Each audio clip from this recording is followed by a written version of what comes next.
तुम पूछते हो कि छिपकली को तूने क्यों पैदा किया है, तो सुनो, कुछ देर पहले छिपकली आया था मेरी बारगाह में और पूछा था, मौला सब बात तो समझ में आती है, लेकिन तूने मूसा को क्यों पैदा किया है? अल्लाहू अकबर। तूने मूसा को क्यों पैदा किया है? तो हजरत मूसा ने कहा, मौला अब दोबारा सवाल नहीं करूंगा। तो रब ने फरमाया, सुनो, जिस तरीके से तुमको मैंने अपनी इबादत के लिए पैदा फरमाया है, उसी तरीके से हर जानदार चीज को मैं अपनी इबादत के लिए मैंने पैदा किया। ये मत समझना कि कोई बेकार है। अल्लाह तबारक व तआला ने बेशुमार फरिश्तों को पैदा फरमाया है। आपने हजरत जिब्रील का नाम सुना होगा, जो तमाम फरिश्तों के सरदार हैं। उनका काम है अल्लाह के पैगाम को नबियों तक पहुंचाना।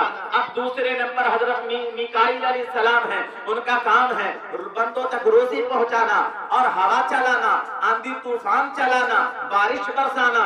ये किनका काम है? हजरत मीकाईल का। हुक्म अल्लाह देता है, काम हजरत मीकाईल करते हैं। इसराफील का काम सुनिए, वो सुबह क़यामत में यानी सूर फूकेंगे और क़यामत कायम हो जाएगी। और हजरत इस्राइल का काम है रूह को निकालना। और हमारे कांधे पर जो फरिश्ते रहते हैं उसको कहते हैं किरामन कातिबीन। जब हम अच्छा अमल करते हैं और बुरा अमल करते हैं, ये दोनों फरिश्ते लिखते हैं। एक नेकी लिखते हैं, एक बुराई लिखते हैं। जब हम मर के कब्र में जाएंगे, वहां भी दो फरिश्ते आएंगे, जिसको मुनकर नकीर कहा जाता है। वो भी सवाल करेंगे हमसे, मन रब्बुका, मा दीनुका, मा तक़ूलु फी हक़्क़ि हाज़ा रजुल। ये तीन सवाल वो दोनों फरिश्ते करेंगे। अब देखिए, कुछ ऐसे फरिश्ते हैं जो माँ के शिकम में बच्चों के तमाम शक्लों को बनाया करते हैं। अब कुछ ऐसे फरिश्तों को अल्लाह ताला ने पैदा फरमाया है कि हमारे पढ़े हुए दुरूद को मोहब्बत के साथ आका की बारगाह में मदीना में पहुंचाया करते हैं। अल्लाह ताला ने सबको अलग अलग कामों के लिए मामूर फरमाया है।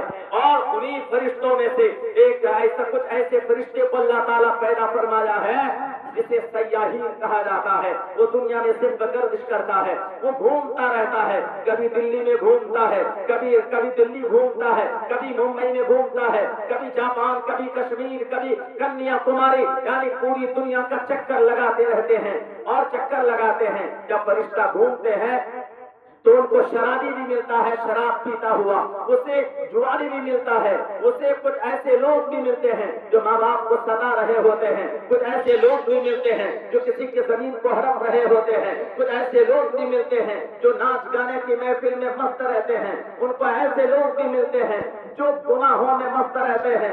लेकिन उन्हीं फरिश्तों को जब ऐसी बाबरकत महफिलात मिलती है तो यहीं पर रुक जाया करते हैं। और तमाम फरिश्ते आते हैं, अपने नूरानी परों से अहले महफिल को अपने आगोश में ले लेते हैं। उनके बाद सारे लोगों के नाम को दर्ज करना शुरू करते हैं। आपका भी नाम लिखा जाता है, आपके बाप का भी नाम लिखा जाता है, मेरा भी नाम लिखा जाता है, मेरे बाप का भी नाम लिखा जाता है, जिसके बाप का इंतकाल हो गया है उसका भी नाम लिखा जाता है। आप कहोगे ये तो बहुत बड़ी बात है, जिसके वालिद का इंतकाल हो गया है उनका बेटा महफिल में है, उनकी वजह से बाप का भी नाम लिखा जा रहा है। इसीलिए तो ऐसी बाबरकत महफिल में अगर आप ना आ सके तो कम से कम अपने बेटे को जरूर भेज दिया करें। कम से कम बेटे की वजह से आपका भी नाम रजिस्टर में दर्ज हो जाएगा। जब महफिल इख्तिताम हो जाती है तो सारे फरिश्ते रब की बारगाह में जाते हैं और आप रब की बारगाह में यूं इंतजार करते हैं, मौला मैं दुनिया में घूमता रहा, चक्कर लगाता रहा, मुझे शराबी भी मिला, मुझे जुआरी भी मिला, मुझे गुनाह करने वाला भी मिला, मुझे माँ को सताने वाला भी मिला, बाप को मारने वाला भी मिला, सारे लोग मिले और डीजे के सामने में नाचने वाला भी मिला। लेकिन मेरे पाक परवरदिगार आलम, मैंने देखा कि बिगरम पट्टी के सरजमीन पर तेरे महबूब का तज़किरा हो रहा था। वहाँ पर देखा कि वहाँ के कुछ नौजवान हैं, कोई बुजुर्ग हैं जो अपने कामों को छोड़कर, अपने दुकानों को छोड़कर, अपने खेतों खलियानों को छोड़कर, अपने कीमती चीजों को, कीमती वक्तों को छोड़कर, अपने दोस्त यार दोस्त मोहब्बतों को छोड़कर, सारे कामों को छोड़ने के बाद तेरा और तेरे महबूब की महफिल में बैठे हुए थे और बड़े अदब के साथ बैठे हुए थे और सब बड़ी ही मोहब्बतों के साथ बैठे हुए थे। और रब फरमाता है क्यों बैठे थे? तो फरिश्ते कहते हैं मौला सिर्फ बख्शिश के लिए बैठे थे, सिर्फ इसीलिए बैठे थे ताकि हमारे गुनाहों को अल्लाह ताला माफ कर दे। तो फरिश्ते कहते हैं ए मेरे मौला, मैं रजिस्टर लाया हूँ, कौन कौन आया था महफिल में और अब नाम सुनाना शुरू करते हैं, फला इब्ने फला, फला इब्ने फला, आपका भी नाम लिया जाता है, आपके वालिद का नाम लिया जाता है। अब रब फरमाता है, ऐ फरिश्तों, नाम गिनाने का मकसद क्या है, तुम चाहते क्या हो? फरिश्ते कहते हैं, मौला बस हम यही चाहते हैं जितने लोग महफिल रसूल में बैठे हुए थे तू सबको बख्शने का वादा फरमा ले। तो रब फरमाता है, तुम गवाह हो जाओ, जितने लोग महफिल रसूल में बैठे थे मैंने सबको बख्शने का वादा ले लिया है। तो पता क्या चला, ये महफिल बहुत ही बाबरकत महफिल है। इसीलिए तो हम कहते हैं, यकीनन कोई लोग महफिल को छोड़ देते हैं दुनिया के माल के लिए, लेकिन हम लोग महफिल रसूल में बैठे रहते हैं आमिना के लाल के लिए। दुनियादार मोहब्बत करते हैं, कोई डीजे से मोहब्बत करता है, लेकिन हम लोग अमीर हमजा के भतीजे से मोहब्बत करते हैं, मोहम्मद रसूलुल्लाह से मोहब्बत करने वाले लोग हैं। इसीलिए तो अल्लामा इकबाल कहते हैं कि मोहम्मद से वफा तूने तो हम तेरे हैं, ये जहां चीज है क्या लौहो कलम तेरे हैं, मोहम्मद की मोहब्बत दीन हक की शर्त अव्वल है, इसी में अगर हो खामी तो सब कुछ नामुकम्मल है। इसीलिए मोहब्बत रसूल ये असली ईमान है, मोहब्बत रसूल ये असल ईमान है। आज इस महफिल रसूल को बहुत सारे लोग हैं जो पसंद नहीं करते हैं। मैं कहूँगा वो क्या पसंद करेंगे महफिल रसूल को, उसे हुजूर पसंद नहीं करते, उसे अल्लाह पसंद नहीं फरमाता। जो ऐसी बाबरकत महफिल को दरकिनार करता है तो समझ जाए वो किस्मत का मारा है।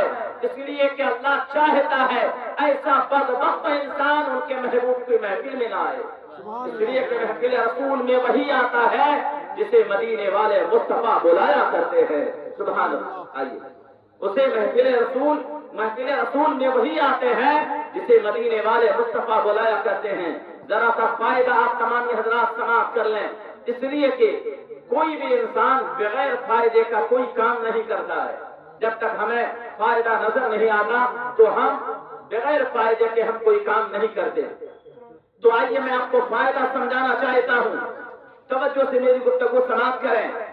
जो लोग जा रहे हैं नमाज पढ़ के इंशाअल्लाह वो लोग आएंगे, इसलिए जितने लोग बैठे हैं मोहब्बत के साथ मेरी गुफ्तगू समाप्त करें।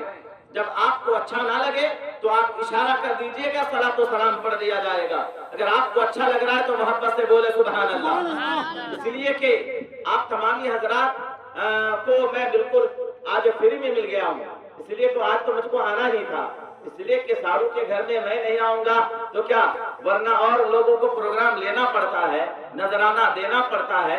आज ना सारू को नजराना लगेगा ना कोई और मामला होगा, लेकिन आज सारा मामला फ्री में हो रहा है, इसलिए कि मेरी बेटी की शादी है। बोले सुभान अल्लाह, मोहब्बत से बोले सुभान अल्लाह।